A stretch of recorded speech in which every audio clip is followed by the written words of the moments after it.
Hi, this is Taxichronicles and I'm your host, Simon Rushton. Today we have a guy all the way from Ireland. He's full of life. He's would you say stylist or barber? Yeah, I'm a stylist. He's a stylist and he says he's fully booked, and he got in the car and he was making me laugh, so I thought I had to interview him about what it's like, you know, the usual, what it's like during the Corona time, and now he's back to work. So anyway, here you are, Dan. Thank you. So how did you manage the lockdown? Were you okay? Yeah, like I quite enjoyed it actually at the start. The start of it was a bit mad, but as it went on I got used to it. You know, it became the new normal.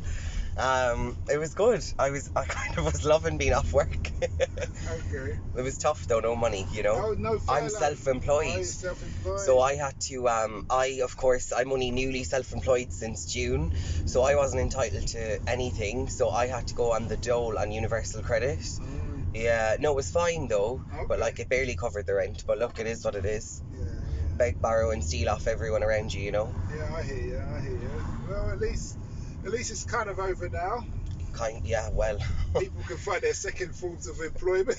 Yeah, but that's the thing, like half the country's on its knees now, so we're like, it's good that the economy's open again, but I don't know how long this is going to last for. I was kind of hoping we get another 2 weeks before we went back, but I am grateful to be back, I really am. I shouldn't be saying that I'm not. Okay. Were you locked down by yourself? No, I'm with my partner. Ah. Yeah, so that was good. That was actually quite good, and we're good. We're strong. We're not divorcing or getting rid of each other just yet. Okay, that's good. I said, like, at the end of lockdown, it's either pregnancies and divorces are going to skyrocket. Yeah, I know what you're saying. Yeah. So, how's it been since you've been back at work? How long have you been back at work for? Today's my fifth day.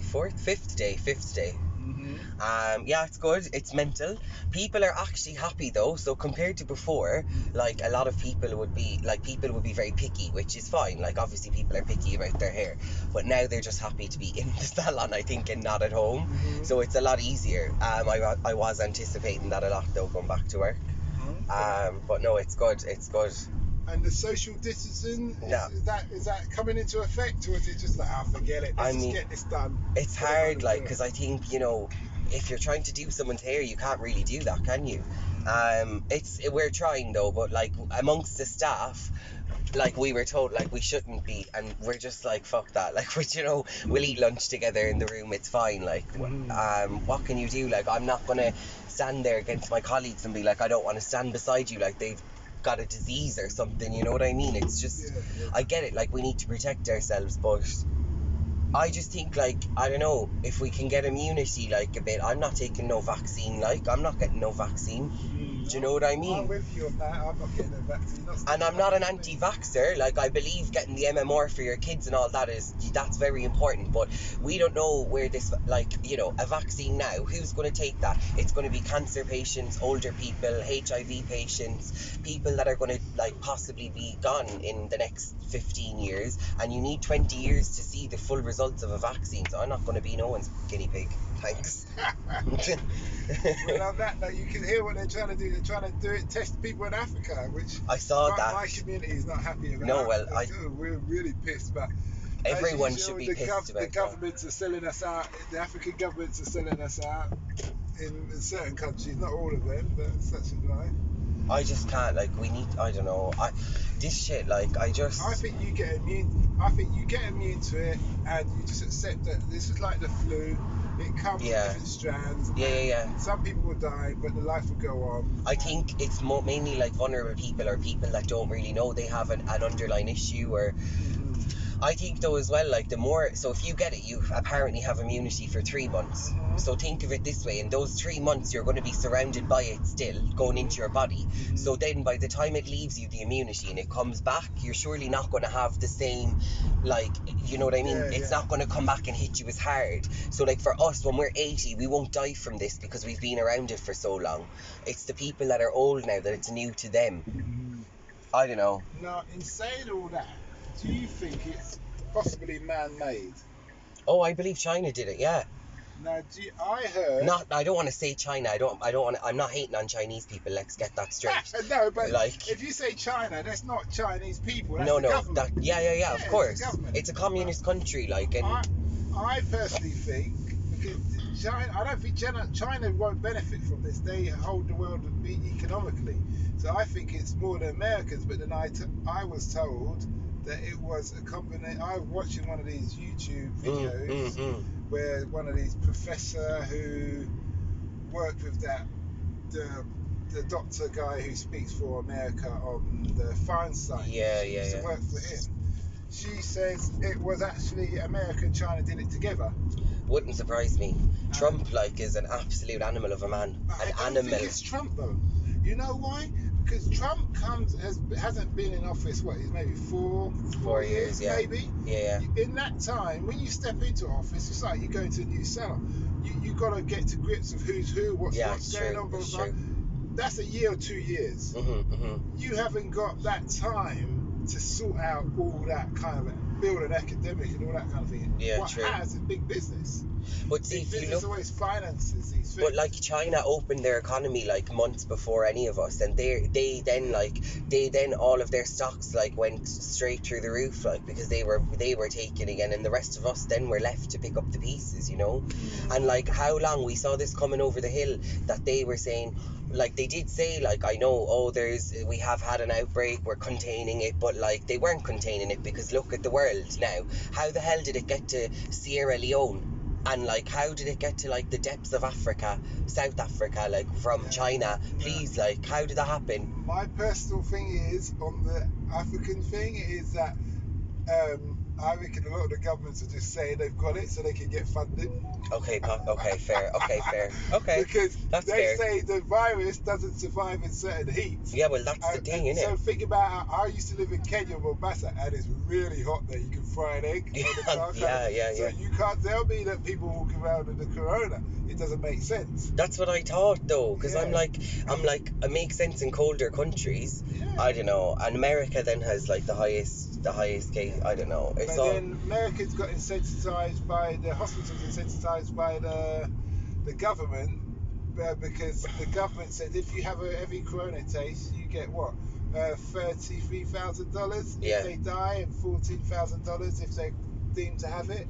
Of course, their fees are going to go straight through the roof. Yeah, that's true. If you're a doctor, your morals have gone out the window, haven't they? Yeah, well, that's true. It's like being a drug dealer. Yeah. In that respect, but these are things. I don't know. But back to the hair business. That's who's next. We're talking about the hair.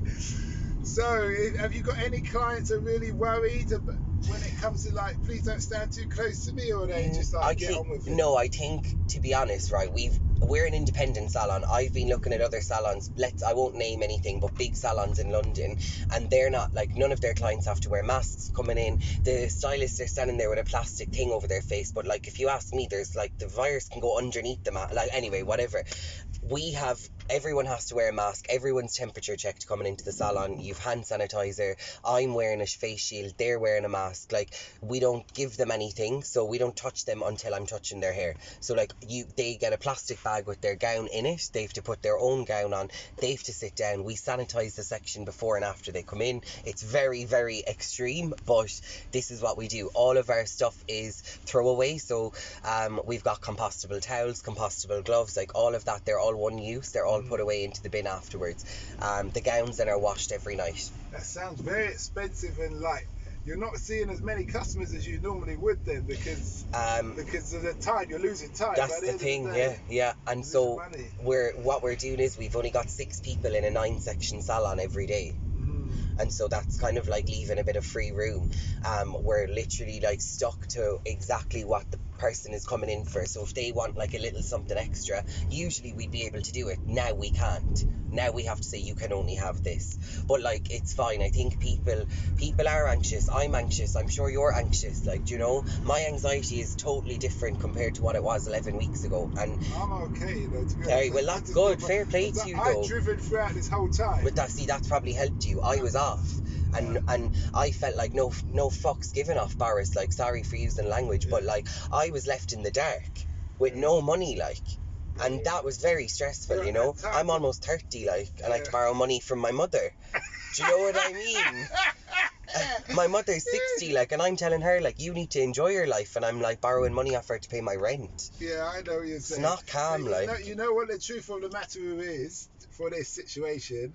we must learn to live, and I'm not saying this to you, No, yeah. but live within our means and learn to save a percentage. Yeah, so you're right. they say a good ideal thing is to have 6 months rent in the bank at any one time. Who can have that though? I don't know. I'm just saying. Yeah, no, I agree. 6 months rent in the bank at any one time. But why should it fall on us though? Why should we make this economy? We're the ones, but we are taxed at every single point of everything. We're taxed for our income. We're taxed at the till. We're taxed for our petrol. We're taxed for your car that you buy. You're taxed for the water you spend, the rent, your death, everything. Yeah. They take the government they have their hand out at everything. Their salaries are 50k or more per person up there, but yet it's on us to have 6 months savings for shit like this. No, that doesn't wash with me.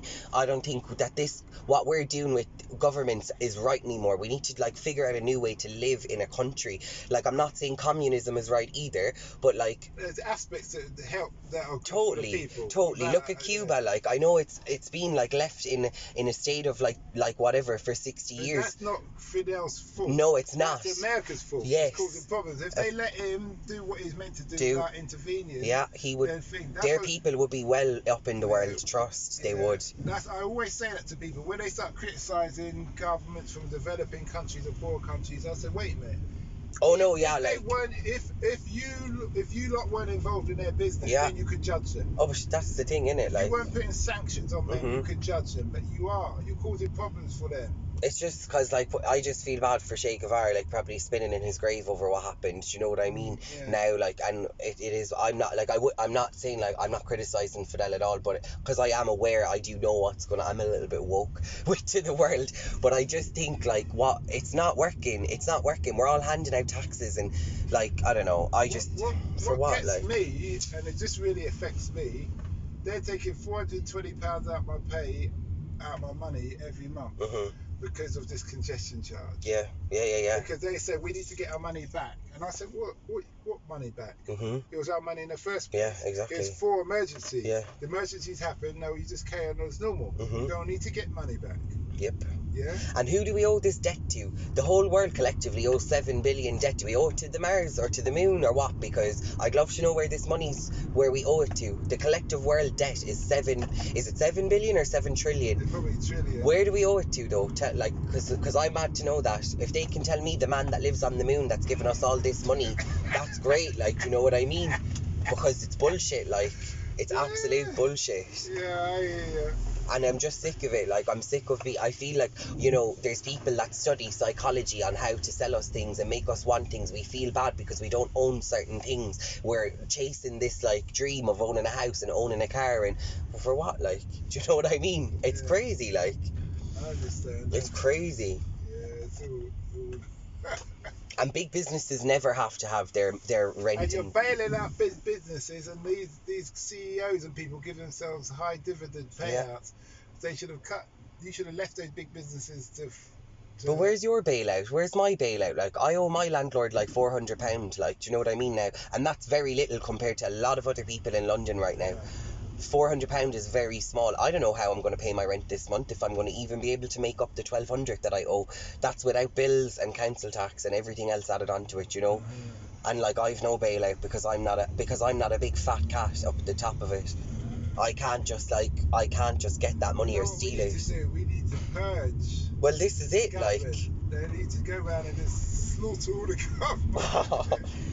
All the politicians. There's a lot of anger out there, I tell you that much. There is a lot of anger, and women are very angry because the people that are running the recovery plan are all men. And I've read this yesterday. A lot of the things that have been open have been for men. So like pubs, sports, things like that. Teachers aren't even like allowed to go back to school yet. Like, do you know what I mean? And 3/4 of teaching staff are female. If you look at the figures on Twitter, like, you'll see what I'm saying. Like, I don't really know all of the ins and outs. Pubs and clubs, are they all for men? Or? No, but like, let's say the majority of owners of pubs are male owners. Oh, I see what you mean. And like, and the staff. That's just. I know that's. That business. That you're right. Doesn't stop a woman owning. No, of course not. And I know plenty of women. I know actually a couple of women. Think about the women bringing the money. Yeah. You know, women is like, you put women there, you're gonna get men there. Yeah, it's true. You're right. It's just something I read on Twitter yesterday. I thought it was very interesting. It was a very interesting opinion. Okay. Well, great interview. And you, Thanks you. for that, Dan. I hope it's very bubbly, very lively. Guys, please let me know if you like that episode, if you need more like that about the hair industry. I know it's meant to be mainly the hair industry we spoke about, but obviously there's a lot more to it that Dan had to say and I had to say. Don't forget our other sister podcast called Africa Investing Stories, about people who invest in Africa from around the world and what their experience is like and how it went down. And feel free to like, share and subscribe. Have a great day. Okay, Thank bye. you, mate.